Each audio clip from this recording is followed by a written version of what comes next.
We baculi, ayikho into eningizibela yona ngoba ngikhuluma nani. Velani la. Kushuthi uma ningaveli nina ningabaza amandla abalandeli okuyibona abathenga umculo wethu, okuyibona ngempela abaloyali kuthina abathenga umculo wethu endaweni ezifanele ukuze sikwazi ukuthi sibeke isinkwe etafuleni. Velani. Nisana ukucasha nje. Nileni ufuna ukulibe nincetheza nithandwa. Nina nithandwa nje. Kodwa nithandela phela kwesisekelo samanga sokucindezeleka. 1 engizokusho. Ngifisa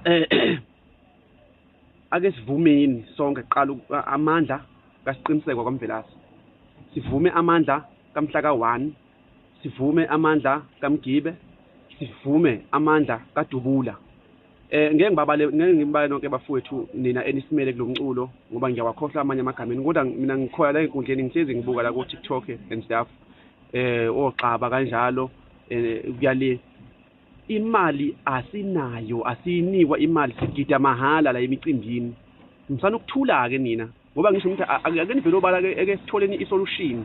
Ngicabanga abantu engibabizile ngamagama ibona abantu abangakwazi ukusimela okungenani bafowethu ake sikhulumeni ukuthi sikhiphela amaphakethe ngaphandle sikhokhela labantu ukuthi bakwazi ukuthi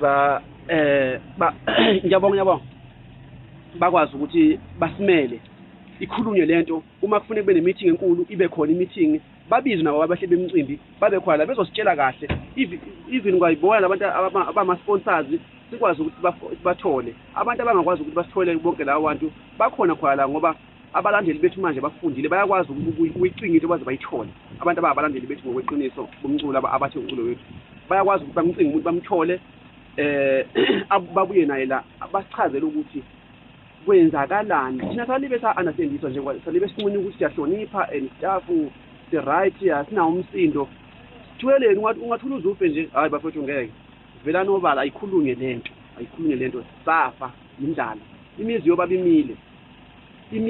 imile ayikho into eqhubekayo thina thina sibhizi nje silibe sihambe siyosathu zimgidi la simosha imali siqasha imoto silwela ukuthi sivele kubalandeli bethu kodwa manje abalandeli bethu abalazi iqiniselo ukuthi ngoba suke sisathu zimlenze nje phambi kwabo asikhokhelwa siya-understandiswa nje kuphela phela ukuchaza thina kweyethu imindeni yabo.